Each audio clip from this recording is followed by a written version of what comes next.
birinci dəfə sükana o arxasında oturanda təlimçi məni apardı. Bakıxanov qəsəbəsində kruq var, Komsomolsk kruq. Oranı mən normalda belə öz uşaqlarımla keçəndə mən həyəcan keçirirəm ki, bəlkə sürərlər nəyəsə deyər. Mən o qədər stres yaşadım ki, dedim ki, mən birdən-birə bura, dedi ki, sən belə olmasan qorxun belə yenilməlidir. Yəni birinci dəfə o dəhşəti yaşadım. Birinci dəfə idi əlim sükana dəyirdi. O kruqa getdim, orada da mən o dəhşəti yaşadım, çox dəhşət yaşadım yəni birinci dəfə. Aydındır. Kəməri açanam, rahat əyləş. Deməli, əziz izləyicilər, bu paylaşımı hər birinizin maariflənməsi, sürücülük təliminə qoşularkən düzgün fikirlərinizin formalaşması üçün bu çəkiliş apararaq sizlərlə paylaşıram. İndi tələbəmizin siması düşməsin deyə mən yalnız özüm düşürəm, ancaq danışıqları yəqin ki, sizlər də eşidirsiniz. Tələbəmiz bugün ilk dərsidir, dərsə qoşulub, birinci dərsimizdir və məndən əvvəl neçə saat getmişsən anam dərsə? Toplum üst-üstə bir 30 saat getmişəm, 10 dəfə, 3 dəfə. 30 saat gedib. 3 dəfə, 10 dəfə, 10 dəfə. 3 dəfə 10 saat dərslərə qoşulub, ancaq mən test elədim, döngələrin hesablamasını bilmir. Yəni, nə vaxt dönüm, sükanı nə qədər çevirim, bilmir. Avtomobilin qabaritini hiss eləyə bilmir. Əlbəttə ki, bunları bilməyən bir sürücü arxa-arxaya avtomobili sürə də bilməyəcək, parklamaları da bilməyəcək. Yanılmıram ki, mövzuda da var da, düzgün boşluqlarım. Və burada da mən sizə tam səmimi bunları etiraf edirəm. Burada siz düşünə bilərsiniz ki, ayda 30 saata misal üçün xanım heç öyrənə bilməyib. Mən bu haqda tez-tez fikir səsləndirirəm. 30 saat əvvəla bir o qədər də böyük bir müddət deyil. İntervallar mı? Hə, böyük bir müddət deyil olmasına, yəni kiminsə 30 saata öyrənməsi, 40 saata öyrənməsi böyük bir faciəvi bir durum deyil. Bunu bilmiş olasınız. Və öyrədilmirsə o adam 30 saat deyil, 300 saat da məşğul olsa faydası yoxdur. Dərs gedişatı necə olub? İndi xanım özü danışır, siz də eşitdiniz. İlk dərsdən təlimçi çıxardıb da yola sən, düzdür hanım? İlk dərsdən çox təhlükəli bir kruqa getdik. Deməli, ilk dərsdən ümumiyyətlə biləsiniz. Birinci dərsdən, olmasın birinci dərs, olsun 5-ci dərs, olsun 15-ci dərs. Tələbənin hazır olmadan yola çıxması birinci növbədə qayda pozuntusudur.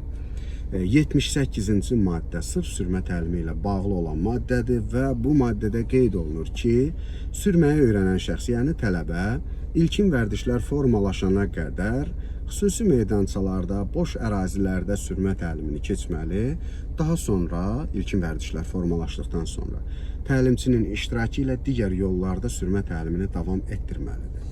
Bu zaman tələbə yol hərəkət qaydalarını tam dəqiqliklə bilməli və onlara əməl etməlidir. Bu qaydanın, qanunun dediyidir. Yəni, mən bu fikri səsləndirirəm və iddiası olan varsa da, mən bunu hər bir şəkildə də isbat eləməyə hazıram.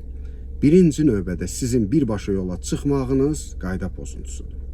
İkinci növbədə, bu məntiqə sığmır axı. Düşünün, siz hələ sükan çevirə bilmirsiniz. Qaz tormuz pedallarını istifadə edə bilmirsiniz. Avtomobilin qabaritini tuta bilmirsiniz. Misal üçün, qaz tormuz həssaslığı, yəni ayağınızın həssaslığı hələ formalaşmayıb və təlimçi, misal olaraq, mən sizi birbaşa çıxardıram yola. Nə baş verəcək? Sizin yerinizə mən sükanı çevirəcəm. Sizin yerinizə mən əyləc pedalından istifadə edəcəm. Siz də oturacaqsınız sükan arxasında, ad olacaq ki, mən bugün filan yerə getdim. Misal üçün 28-ə getdim. Siz getmədiniz, təlimçi getdi. Siz sadəcə olaraq sükan arxasında oturdunuz. Və bir tələbə ilə tutalım ki, misal olaraq, necə baş verirdi dərsiniz? Dərsimiz ünvana götürülürdü. 4 nəfər olurdu maşında. Və bir saat təlim keçəcəmsə 3 saatim gedirdi mənim. Çünki o xanımlar, mən otururdum, mən oturan müddətdə o biri xanım sürürdü. Biz sonra onu ünvana qoyurduq. Sonra əgər növbə mənə çatacaqsa, mən sürürdüm. Sonra da növbəti tələbənin dalınca gedirdi ünvana. Hardasa 3 saat vaxtım gedirdi. Baxın, bu eşidirsiniz yəqin ki, xanım. Bu da təlim keçmək deyil, öyrənmək deyil. Bu da taksi fəaliyyətində məşğul olmaqdır. Əgər siz, mən sizi gəlib ünvanınızdan götürürəm Elnarə ilə. Misal üçün, tələbə Elnarə ilə. Gedirik, misal üçün, sürürük 1 saat. Sonra sizlə aparıram Elnarəni, qoyuram evinə. Sonra, misal üçün, Gülnarə ilə, yəni bu şəkildə dərs olmur. Siz elə onu apar, bunu gətir, onu apar, bunu gətir. Şüşəni yendir, anam aşağı, rahat ol. Avto yazılandı, avto yazılandı. Ha? 30 saat, indi düz, xahiş edirəm, mənim sözümü düzgün qəbul elə, yaxşı mənəm? Tamam. 30 saat təlimə gedən tələbə, şüşəni endirmək, pəncərəni aşağı salmaq deyirəm, misal üçün orada düymə gəzir. Bunları bilməməsi normaldır, ancaq 30 saat ərzində bu sada öyrədilməlidir də, amma öyrədilməyib. Niyə? Çünki mən əgər təlimçi sizi ancaq gəzdirirsə şəhər daxili yollarda ki, o tələbəni aparın, bu tələbəni götürün. Burada siz nə vaxt arxa-arxaya sürməyi öyrənəcəksiniz? Nə vaxt parklama əməliyyatlarını öyrənəcəksiniz? Nə vaxt dairələri öyrənəcəksiniz? Nə vaxt geriyə dönmələri öyrənəcəksiniz? Axı siz sadəcə olaraq yolda söhbət edirsiniz. Və mənim dərslərimə qoşulan tələbələr yəqin ki, bunu təsdiqləyə bilər ki, dərsdə 3-cü şəxsin iştirakına mən yol vermirəm. Buna səbəb nədir? Bunu da açıqlayıram sizə. Birinci növbədə. Səbəb odur ki, bu təlim avtomobildir. Hər an hər şey ola bilər. Yəni, mən tələbəni qoruya bilərəm bir tək, düzdürmü? Arxada əyləşən tələbənin övladını, rəfiqəsini, yoldaşını mən əl atıb qoruya bilmərəm. 3-cü şəxsin orada olması artıqdır. İkinci növbədə, o 3-cü şəxs avtomobildə olan dərsə müdaxilə eləyir, istəsə də, istəməsə də. Kimsə zəng eləyir, telefonla danışır, artıq tələbənin fikri gedir ona, kim idi zəng eləyən? Və yaxud da ucadan danışır, mənim izahımı tələbə anlaya bilmir. Digər səbəbi isə nədir? Tələbədə psixoloji bir gərginlik yaranır.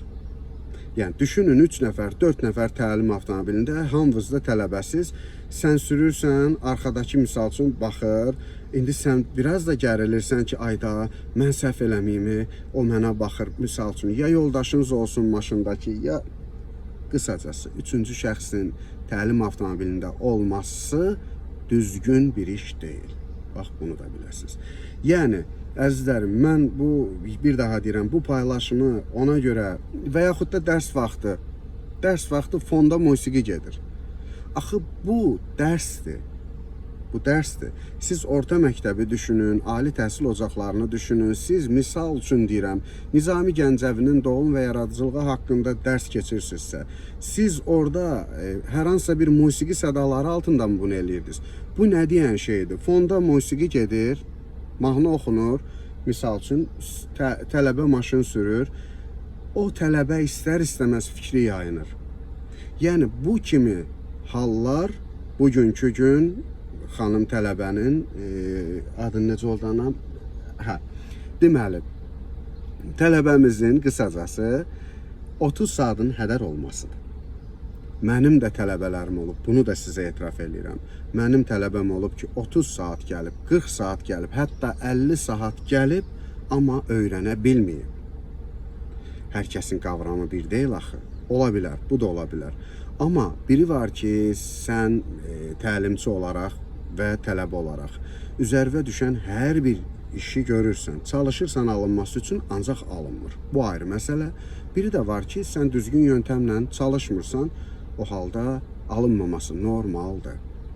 İndi, baxanam, biz səndən, bax, mən sənə hər şeyi izah elədim.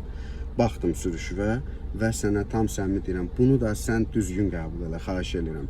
Mən o adam deyiləm ki, sizin başınızın altına yastığı qoyum, deyim, əlasan, düzələcəksən, 5 saata həla olacaq.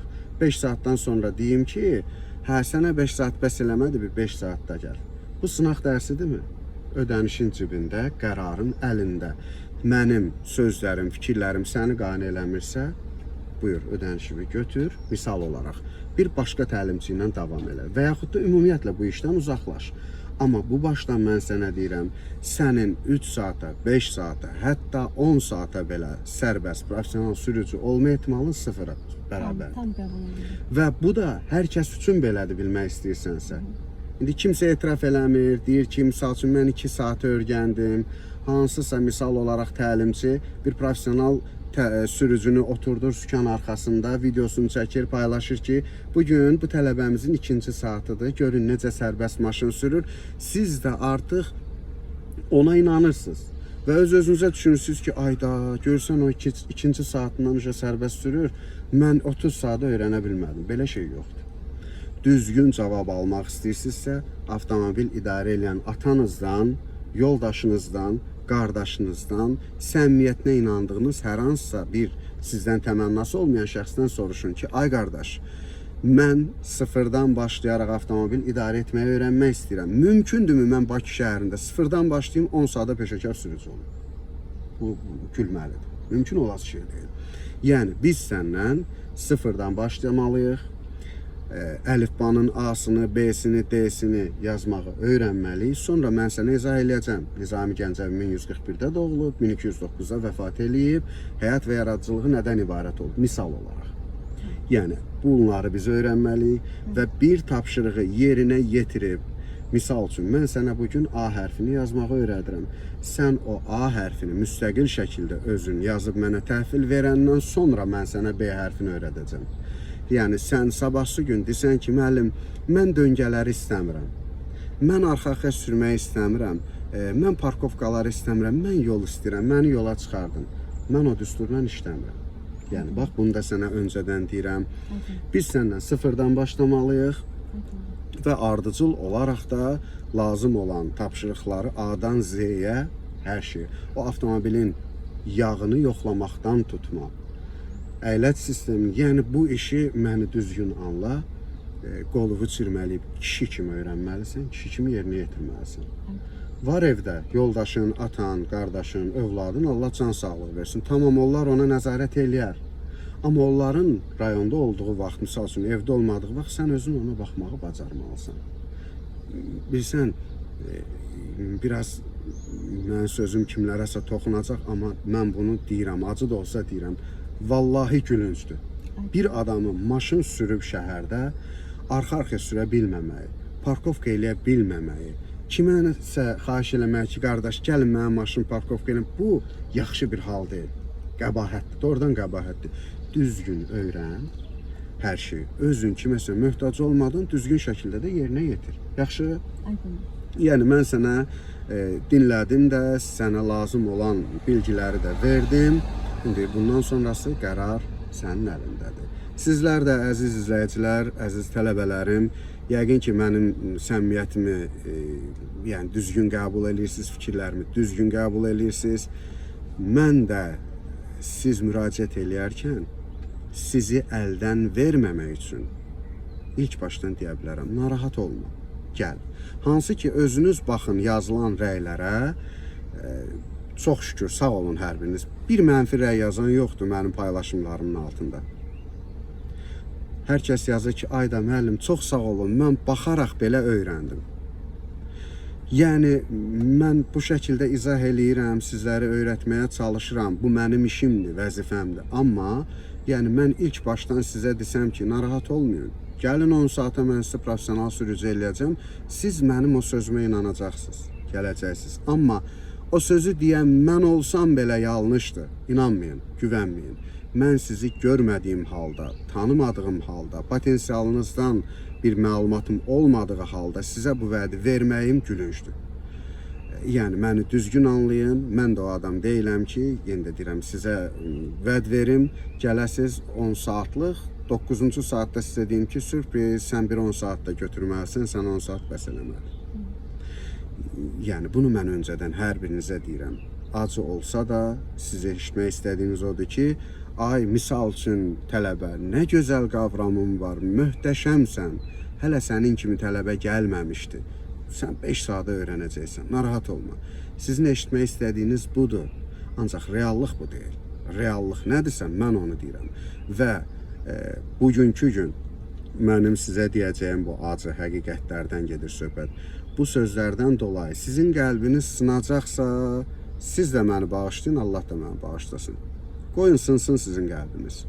Amma sabahsı gün sür-sümükləriniz sınmasın. Yəni sizin öyrənmədən, hazır olmadan yola çıxıb sürə-sürə öyrənərəm deyə olan fikriniz, yanaşmanız sabahsı gün özünüzün də, digər hərəkət iştirakçılarının da həyatına son qoya bilər. Sağ olun, salamat qalın.